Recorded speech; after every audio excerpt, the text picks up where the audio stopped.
เรามาดูหน้าที่25นะครับข้อ3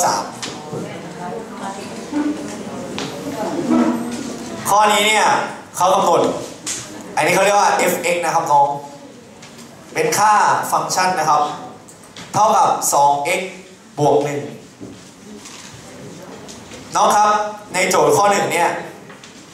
เขาให้หาซิกมาของ f(ai) โดยมีค่า i เนี่ยตั้งแต่1 ถึง 5นะครับอันนี้มันคืออะไรหรอเดี๋ยวครูขอพูดสักตัวหนึ่งก่อนนะดูนะเช่นสมมติว่ามันเป็น f ของ a1 เนี่ยน้อง fa1 น้องเราเขียนไป fa1 น้องครับไอโจทย์ข้อเนี้ยมันจะบอกมาว่า a1 นี้ได้อะไร a1 a2 a3 a4 และ a5 เป็นจำนวนเต็มที่มีค่า2 5 1และ4ตามลำดับ3และ4ตามลำดับนะความหมายคือ a1 เนี่ยคือ2 a2 นี่คือ5ทำความเข้าใจดีๆนะแสดงว่า fa1 มันคือ f2 ทำไมถึงเป็นเช่นนั้นฟังใหม่เพราะ a1 คือ2 a2 คือ5 a3 คือ1 a4 คือ3และ a5 คือ4เพราะฉะนั้นถ้าครูถามน้องว่า f ของ a1 จะมีค่าอะไร a1 เนี่ยมีค่าเป็น2ก็จะเป็นมีค่าเท่า f2 แต่ความมันยังไม่จบแค่นี้ครับวันนี้น้องจะรู้จักคำว่า f2 fx เนี่ยมันคือ 2x บวก 1 f1 มันคือ2คูณ1บวก1ถ้า f2 ก็2คูณ2บวก1 f3 ก็2คูณ3บวก1 f4 ก็2คูณ4บวก1เพราะฉะนั้น f2 เนี่ยมันจะคือ2คูณ2แล้วบวก1 2 2 4บวก1เป็น5แสดงว่าต่อไปนี้ไปถ้าครูถามน้องว่า f ของ a1 ในข้อนี้คือเท่าไหร่ตอบ5คิดอย่างเงี้ยน้องคิดอย่างเงี้ยลองหา f ของ a2 ดู f ของ a2 เนื่องจากข้อนี้นะครับ a2 เนี่ยโจทย์กำหนดเป็นเท่าไหร่ใครเริ่มเข้าใจแล้วตอบเลยครับ a2 คือเยี่ยมแสดงว่าจับใจความได้ a2 คือ5ครับถูกต้องครับมันก็จะกลายเป็น f5 เห็นไหมครับไม่ยากเลยเนาะ f5 มันก็จะกลายเป็น2คูณ5แล้วบวก1 2 50บวก1เป็น11เรียบร้อยไหนช่วยครูหา f ของ a3 f ของ a4 แล้วก็ f ของ a5 หน่อยเขียนเลยครับ f ของ a3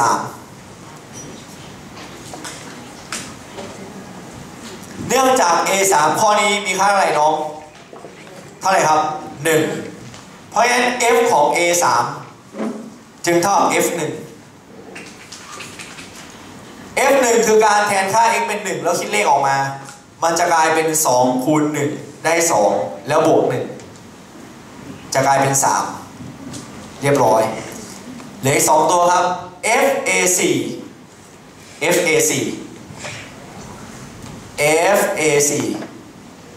ข้อนี้นะครับ a4 คือ3ก็จะกลายเป็น f3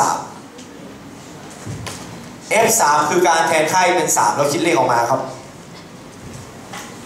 มันก็จะกลายเป็น2คูณ x ก็คือ2คูณ3ได้6แล้วบวก1ก็คือ7นั่นเองต่อไปครับ f ของ a5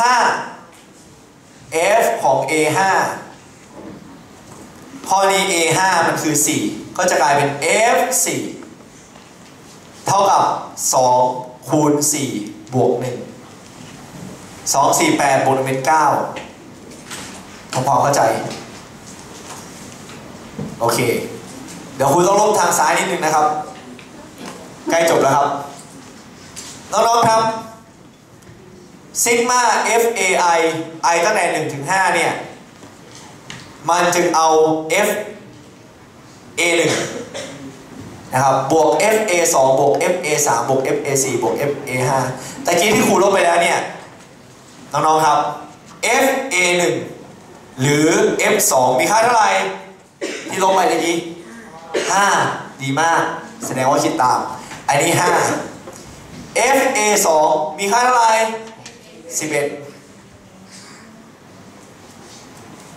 FA3 มีค่าเท่าไหร่3 FA4 มีค่าเท่าไหร่7 FA5 มีค่าเท่าไหร่ดีมากครับน้องก็มาบวกกันเลยไอ้4ตัวนี้บวกกันจะได้40โทษทีเฮ้ยเท่าไหร่40หรือ30กันแน่อันนี้บวกกันเท่าไหร่10อันนี้บวกกันเท่าไหร่20เป็น30บวก5เป็น35เยี่ยมมากครับคำตอบข้อนี้คือ35ทำความเข้าใจนะครับอันนี้ก็จะซับซ้อนนิดนึงเตรียมตัวมันกับข้อ2ครับข้อ2นี้จะเพิ่มเติมจากข้อ1นิดนึงมันมีการเอา AI เนี่ยไปคูณกับ FAI เตรียมตัวนะครับ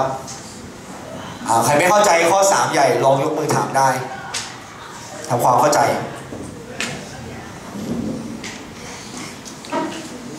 เดี๋ยวเรามาดูข้อ2นะครับข้อ2ทันนะ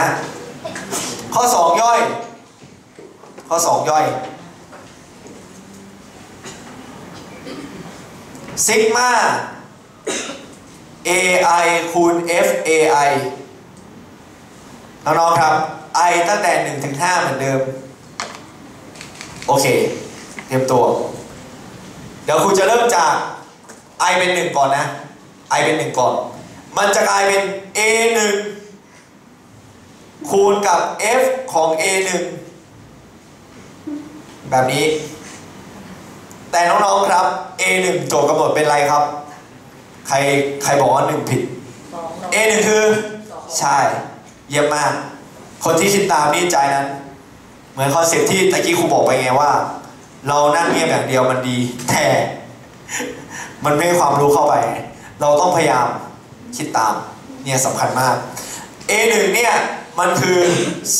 2คูณกับ F 2โอเคเพราะ A1 คือ2ไง F2 เนี่ยคือการแทนค่าเป็น2 4บวกเป็น5ตะกี้เราฝึกคิดละมันก็จะกลายเป็น2คูณ5 A1 คูณ FA1 จึงกลายเป็น10เอาเขียนไป A1 คูณ FA1 จึงกลายเป็น10ทำความเข้าใจใครไม่เข้าใจยกมือถามนะครับต่อไปนะครับ A2 ครับถ้า I เป็น2ถ้า I เป็น2ครับมันก็จะเป็นอะไร A2 คูณ FA2 A2 คือใช่2ไหม A2 ไม่ใช่ A2 คืออะไร5คูณด้วย FA2 2 50 10บวก1เป็น11ออกมาเป็น55เห็นไหมครับทันไหม F ของ5ใครไม่เข้าใจยกมือนะครับตะกี้ F ของ A2 หรือ F ของ5เราคิดแล้วว่าได้11เห็นไหมวันนี้เราได้รู้จัก fx นะครับใครที่ตั้งใจฟังเนี่ยวันนี้จะจับใจความ fx ได้น้องๆครับต่อไป A3 ครับคูณด้วย F ของ A3 เนื่องจาก A3 เนี่ยมันคือ1มันก็เป็น1คูณ F ของ1ซึ่ง F ของ1เราคิดแล้ว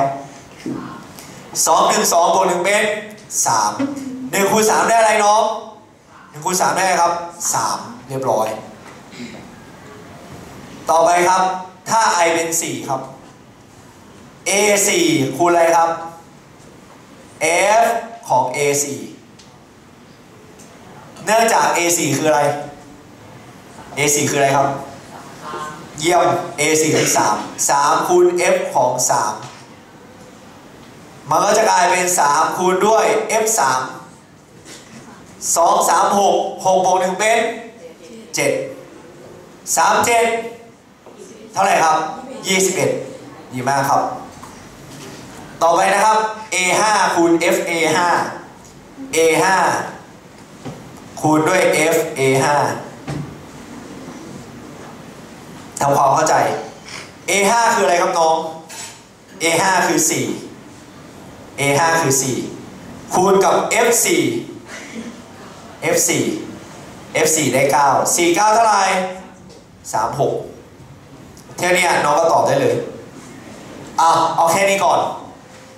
เอาแค่นี้ก่อนใครอยากถามอะไรเชิญยกมือก่อนที่เราจะเอามาบวกกันถามได้เพราะฉะนั้นตัวนี้มันก็จะกลายเป็นตัวนี้ครับซิกมา ai f ai i ตั้งแต่1ถึง5น้องๆครับมันก็เกิดจากการเอาเลข10ไปบวก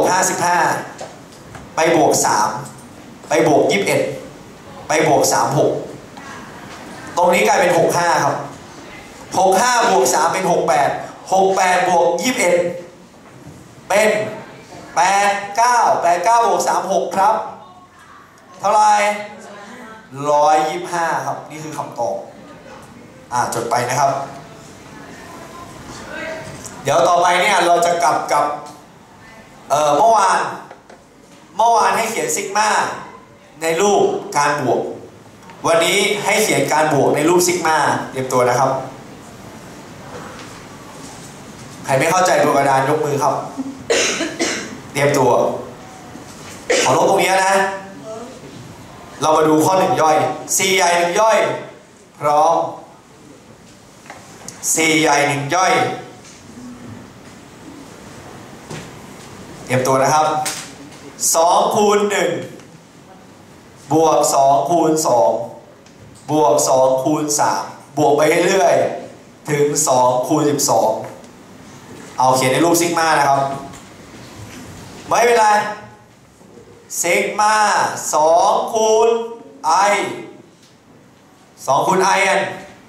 หรือ2คูณ n ก็ได้ถ้า2คูณ n ก็ n ตั้งแต่1ถึง12ในข้อนี้ครูเป็น i ซิกมา 2i ตอบ i ตั้งแต่1ถึงอะไร i ตั้งแต่1ถึงอะไรใช่เนี่ยแค่นี้เองเนี่ยคำตอบเห็นไหมครับ2คูณ1บวก2คูณ2บวก2คูณ3บวก2คูณ4บวกไปเรื่อยถึง2คูณ12ทำความเข้าใจต่อไปข้อ2ครับในหน้าที่6ลองดูนะครับใครเข้าใจแล้วลองทำดูใครยังไม่เข้าใจดูต่อนะครับ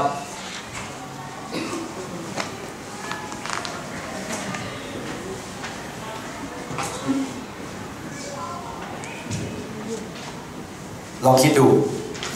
สังเกตน้องการสังเกตเนี่ยเป็นสิ่งที่สำคัญมากนะเราต้องฝึกสังเกตไม่ว่าตอนเด็กๆหรือโตขึ้นเนี่ยเราต้องฝึกสังเกตข้อ2 3คูณ5บวก3คูณ2525มันคือ5กำลัง2นี่บวก3คูณ125125มันคือ3ยกกำลัง5ยกกำลัง3นี่บวกไปเรื่อยถึง3คูณ5ยกกำลัง10อันนี้มัน5กำลัง1ดีกว่า5กำลัง2ดีกว่า5กำลัง3ดีกว่าแล้วมันเอามาบวกกันมีใครอยากตอบเชิญตอบได้ถ้าน้องจะเขียนเป็น i ตรงนี้น้องก็ต้องเป็น5ยกกำลัง i มีใครอยากตอบไหมจินตนาการได้แต่ว่าอาจจะไม่กล้าตอบเป็นไงซิกมาที่น้องเขียนน้องครับครูเป็น n ด้วยกันนะซิกมา3คูณ5กำลัง n นี้ตัวนี้ครับซิกมา3คูณ5กำลัง n โดยมีเงื่อนไขว่า n เนี่ยตั้งแต่1 5กำลัง1ได้5กำลัง2ที่มาถึง10 n ตั้งแต่1ถึง10ซิกมา3คูณ5กำลัง n n ตั้งแต่1ถึง10ใครไม่เข้าใจยกมือครับถามได้ต่อไปนะครับข้อที่3ดูโจทย์ข้อ3นะครับใครอยากลองฝึกเขียนลองเขียนดูนะครับ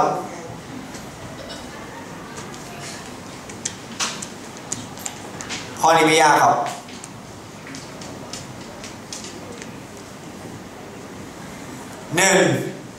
1 บวกเศษ1ส่วน2บวกเศษ1ส่วน4บวกไปเรื่อยจนถึงเศษ1ส่วน2ยกกำลัง n ลบ1ไอ้ตรงนี้ผลแรกมันจะคือ1ส่วน1 1ส่วน1ไอ้ตัวเนี้ยข้อสังเกตนะเลข1เนี่ยคือ1ส่วน1นี่คือข้อสังเกตใครไม่เข้าใจยกมือแต่ไอ้1ส่วน1ไอ้เลข1ที่เป็นส่วนเนี่ยครูสามารถเขียนเป็น2กำลัง0ได้แบบนี้แล้วก็ไอ้0เนี่ยนะครูสามารถเขียนเป็น1ลบ1ได้อ๋อไอ้ตัวนี้ก็1ส่วน2ยกกำลัง0 1ส่วน2ยกกำลัง1 1ส่วน2ยกกำลัง2 1ส่วน2ยกกำลัง3 1ส่วน2ยกกำลัง4ไปเรื่อยถึง1ส่วน2ยกกำลัง n ลบ1เห็นไหมครับข้อนี้นะครับจะเขียนเป็นอย่างนี้ครับซิกมานะครับเศษ1ส่วน2ยกกำลัง i ลบ1ใครจะเป็น n ลบ1ก็ได้นะครูเป็น i ลบ1แล้วแต่ซิกมาเศษ1ส่วน2ยกกำลัง i ลบ1น้องๆครับโดย i ของเราเนี่ยมีค่าตั้งแต่1ถึง n นี่ i ของเราเนี่ยมีค่าตั้งแต่1ถึง n เรียบร้อยครับซิกมาเศษ1ส่วน2ยกกำลัง i ลบ1 i ตั้งแต่1ถึง n ถ้าเกิดเป็นพจน์แรกก็จะเป็น1ลบ1ถ้าเป็นพจน์ที่2ก็2ลบ1พจน์ที่3ก็3ลบ1พจน์ที่ n ก็ n ลบ1ตัวนี้ครับต่อไปข้อ4พร้อมดูข้อ4นะครับข้อ3ผ่านข้อ4เป็นไงข้อนี้1บวกเศษ2ส่วน5บวกเศษ3ส่วน25นะครับบวกเศษ4ส่วน125นะครับบวกไปเรื่อยเป็นไงครับข้อนี้สังเกตเห็นอะไรพจน์ที่2ก็2พจน์ที่3ด้านบนก็3พจน์ที่4ด้านบนก็4แต่ด้านล่างถ้าเป็นพจน์ที่2จะเป็น5กำลัง1ถ้าเป็นพจน์ที่3จะเป็น5กำลัง2ถ้าเป็นพจน์ที่4จะเป็น5กำลัง3นะข้อนี้หลายคนอาจจะนึกไม่ออกไม่เป็นไรนะครับน้องไอ้ตรงเนี้ยถ้าเป็นพจน์ที่1เนี่ยจะเขียนอย่างนี้ได้1ส่วน5กำลัง0เท่ากับไอ้เลข0เนี่ยนะมันจะเท่ากับ1ลบ1นั่นเอง5เนี่ยจะยกกำลังอะไรเอาพจน์ไปลบ1เช่นถ้าพจน์ที่2ก็2ลบ1ได้1ถ้าพจน์ที่3ก็3ลบ1ได้2ถ้าพจน์ที่4ก็5ลบ14ลบ1ได้3 5กำลัง3ได้125นะครับน้องๆครับไอตัวนี้เนี่ยเราจะสามารถเขียนในรูปซิกมาได้นะครับทำความเข้าใจน้องตัวนี้เนี่ยมันก็จะกลายเป็นซิกมาซัมเมชันหรือซิกมาก็ได้ของแทน i อันนี้ยากนิดนึงครูก็เลยแนะนำให้เลย i เลยถ้าพจน์ที่1ก็1พจน์ที่2ก็2พจน์ที่3ก็3 i แล้วก็ตรงนี้เป็น5ยกกำลัง i ลบ1 i ตั้งแต่1ถึงอะไรครับถึงอะไรอุ้ยมันไม่ได้ไปถึง n มันไปเรื่อยแบบนี้นะไม่มีที่สิ้นสุดนะเขาเรียกว่าไปถึงอินฟินิตี้ไปถึงอินฟินิตี้ไปเรื่อยแบบเนี้ยคือไปถึงอินฟินิตี้เลยนะครับ